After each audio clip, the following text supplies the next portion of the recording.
We're going to begin this morning with a landmark verdict that could change the face of social media. A Los Angeles jury found Meta and YouTube are liable for creating platforms designed to be addictive for kids and for failing to warn them. This was the reaction to the $6 million verdict outside the court. Now, it could open the door to many more cases.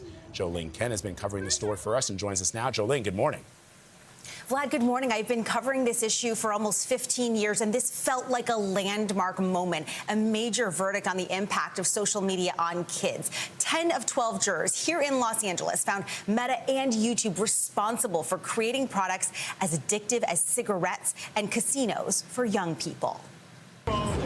There were tears of relief outside this Los Angeles courthouse on Wednesday after a jury delivered a major legal blow to Meta and YouTube in a landmark social media addiction trial. Stop blaming the parents.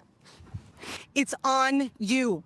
On Wednesday, a jury ordered Meta and Google, YouTube's parent company, to pay $6 million in damages to the plaintiff, a now 20-year-old woman named Gayle, also known as KGM, with Meta responsible for 70%. As a result of this, Haley's life will be different, and rightfully so.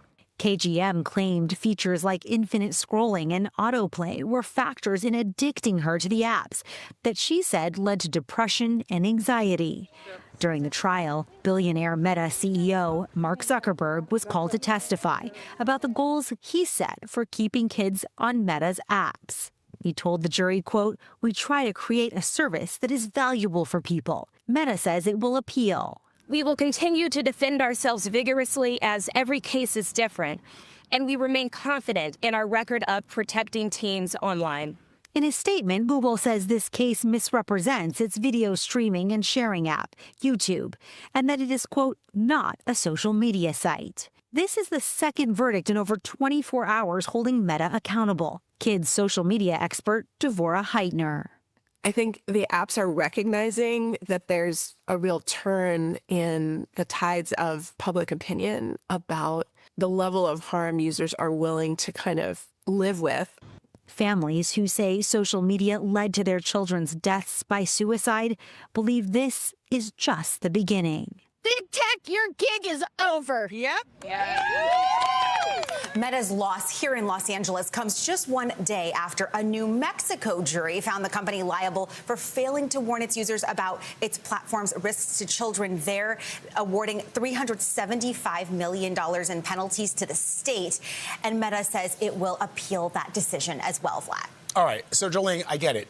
Thousands of similar lawsuits are in the process nationwide. Yeah. And this is small change for these companies. Everybody understands that. But how much could this hurt their bottom lines and maybe force them and compel them to change their business practices?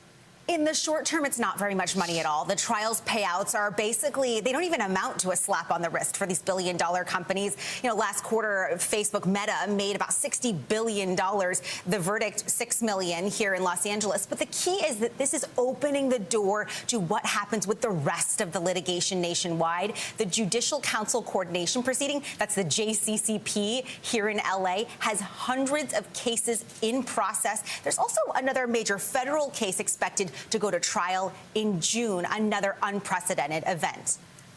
We're also seeing public opinion of these social media companies change, and these lawsuits, obviously, they're coming after a failure of federal lawmakers to regulate these companies at the national level. So a lot to talk about here and plenty more trials to come, Vlad. Yeah, it definitely feels like we've crossed the Rubicon. Jolene Kent for us. Thank you, Jolene.